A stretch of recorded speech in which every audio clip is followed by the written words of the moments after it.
Hey guys, good day to you.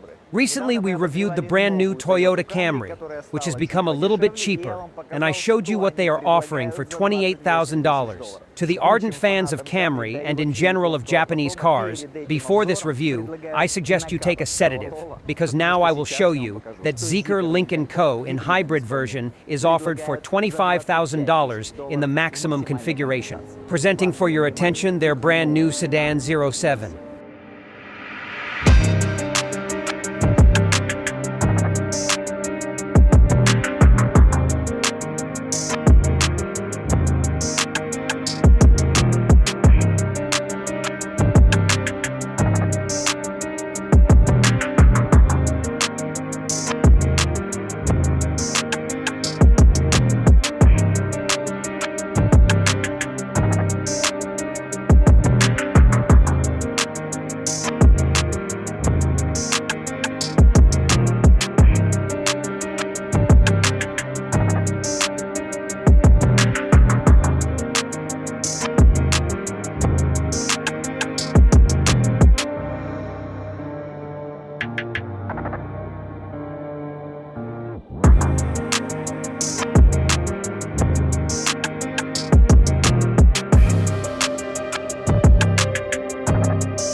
Recessed handles for better aerodynamics, 1,900 kilograms curb weight.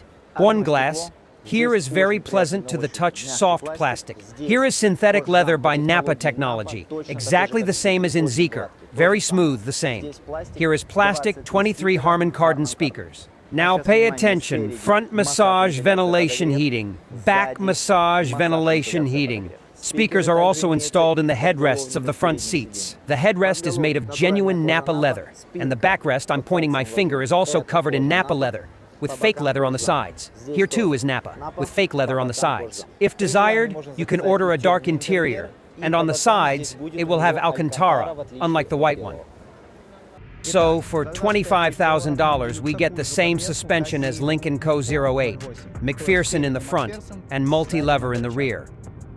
In terms of power, it's a hybrid, with a 160 horsepower internal combustion engine under the hood, 1.5 turbo, and an electric motor in the front on front-wheel drive, 220 horsepower. Total power is 380 horsepower, which is 200 more than the new hybrid Camry. Acceleration is 6.5 seconds to 100. By the way, the sound insulation is good considering the price. It will be like in Camry, Xiaomi, and Zeekr 001.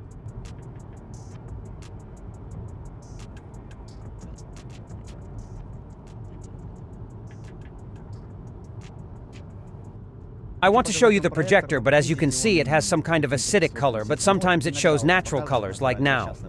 As you can see, there is a map on the right, which is very good, and it even shows some helpful hints which direction to choose. In general, the projector is quite good. For this price, it's simply a miracle. If it shows acidic colors, in reality, it's not like that. The camera just reacts this way. It's a parallel hybrid. In quiet mode, the internal combustion engine acts as a generator, but if you push the pedal, then it turns on and pushes the car. Even if you drive in quiet mode and accelerate gently, after 88 kilometers per hour, it will engage and start pushing the vehicle forward. The harder you press later, the more revs it will give. Unlike German and Japanese hybrids, where most of the horsepower comes from the internal combustion engine and the electric motors are weak, here it is the opposite. What's the advantage of a hybrid with mostly electric horses? You get torque instantly right away. I don't feel that issue here at all. That I feel in cars with internal combustion engine, where I wait for the revs. Here it's immediate. Bam! You start, you get torque from the electric motor, so I don't feel any delay. It's a smooth acceleration, seamless. But the engine starts roaring a bit later on. That's how it feels. 187 centimeters tall, and the seat cushion length, as you see, is longer than average. I sit upright, lowered to the very bottom, reaching the steering wheel, with this much space in front of my knees. A person of any height in any position will fit here comfortably. When you open the door, both the driver's seat and the passenger's seat move back to welcome you. And what, even auto closers are included? No auto closers.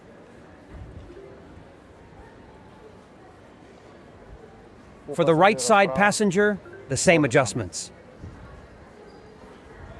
Look at what you get for this price point. Voila, and it can even move to the right for the passenger. If I'm not mistaken, this is designed by Stefan Silaf, the former Bentley designer, now working at Geely. I really like that the monitor turns towards me. Feels like being in a cozy office. BMW owners will understand what I mean. Removing the microphone to avoid it rubbing against the shirt. Let's check for any creaks. Well, there was a little bit here, right? Yeah, it's this part here. And here? All right. Here is solid. Here too. Listen, let's give it a 4+. The ambient lighting runs the full length of the dashboard. Various colors. You can also choose the color you prefer. Adjust the brightness or turn it off completely. You can make it breathe, see? It grows and fades in intensity. It also extends to the driver and onto the door. It's here in the back. Just like the 08, unfortunately, there are no buttons to control the sunroof and sunshade here, but both can be operated either through the tablet or by voice command.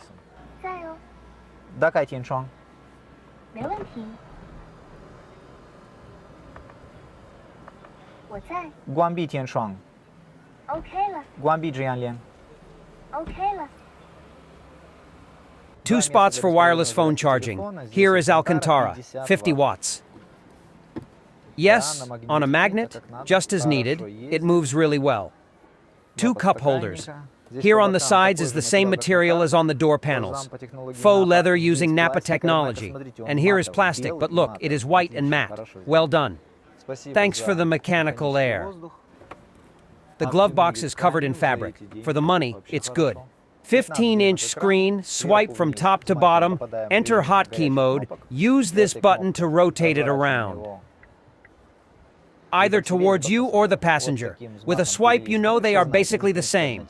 What is the picture quality here? Just average, like BYD. In more expensive Chinese premium cars, the picture quality is better. Here it's just average, but everything works quickly. I would even say very fast.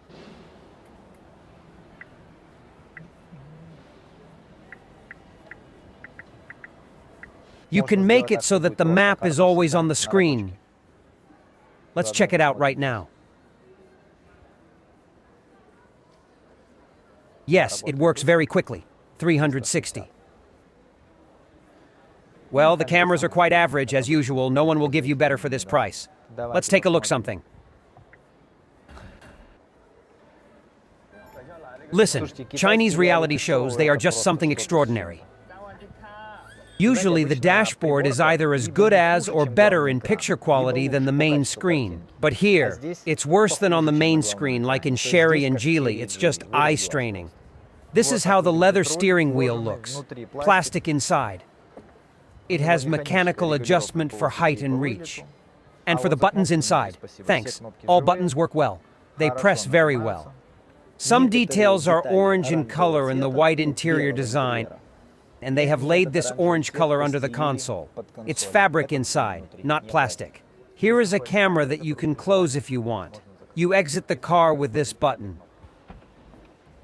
187 centimeters tall, sat behind myself, 2 fists in front of my knee. Though it's shorter than a Camry, I have noticed that Zeekr 01, Zeekr 07, and this sedan have a special focus on the back seats. It's really spacious here. Seats are soft, comfy, you sink into them, and the backrest angle is just right.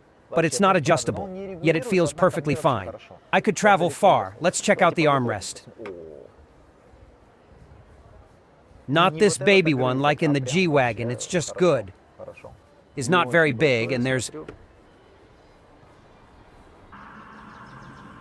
but only 2 cup holders, and it's simple. You can hang tablets here, and you can also put a small table here. The front seat backs look like this. They are covered with synthetic leather, but this leather feels a bit cheaper than the rest of the synthetic leather. The ceiling is covered with regular fabric. The rear door panel is made of the same material as the front one. Exit with a button. There is a hook and a light. Ground clearance is 16 centimeters. Take a look in the trunk. 450 liters, and they look like this. Inside it is very simple. There is a niche. No, well, a little, and an organizer. Unlike Camry, there is a button. 245 by 40 R19. These are the largest wheels they offer. Disc brakes, ventilated all around. In handling, it's something very average, or slightly above average. This is how they see an everyday sedan. Apparently, with 380 horses, they think sharper handling isn't needed, and I agree. They decided that suspension softness is more important. The car is really soft, like a Toyota Camry, 6.5 seconds to 100. Is that enough? In the city, yes, no problem. On the highway, I'd want more, but price $25,000. The Lynk&Co 08 has more horsepower, faster acceleration, and a higher clearance. As I recall, the front of the car was jerking there at the moment of hard acceleration. Here, that problem doesn't exist, but acceleration is slower. What about brakes? The brakes are average, but the regeneration is strong. In terms of consumption, they say 4 liters. The tank is 60 liters, and an 18 kilowatt-hour battery that they claim will go 100 kilometers on the CLTC cycle. I think the consumption here is 6 liters. About the battery. I think in the summer the range will be around 80 kilometers, and in winter probably 50, in cold winter. This is not the kind of car where you will be driving on battery power. Although, I don't know, if you have a place where you can conveniently charge the car at night, you can drive on a battery, because here, an electric motor for 220 horses will be enough in the city. Here, by the way, why this hybrid is good. If you drive using the battery, that is, you don't use the internal combustion engine at all. You have quite a lot of electric horses. You don't feel weak. In German and Japanese hybrids, the power mainly comes from the IC engine, so if you switch to pure electric mode, you just drive like a granny with no acceleration. Here, the battery is 18 kilowatt hours. Small, very small, but they can't offer more for $25,000. You have to understand that. So that's it. The total range, let's estimate it, 60 liters tank and 6 liters consumption. I think the real consumption is 6, they say 4, but I don't believe that at all. 6. So 1,000 kilometers and about 70 on electric, 80 in summer, 50 in winter, so a bit over 1,000 kilometers.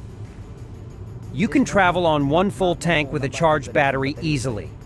Okay, that's it. Thank you for your attention. If you liked it, give it a bold like. Subscribe to the channel. Take care of yourself. See you later.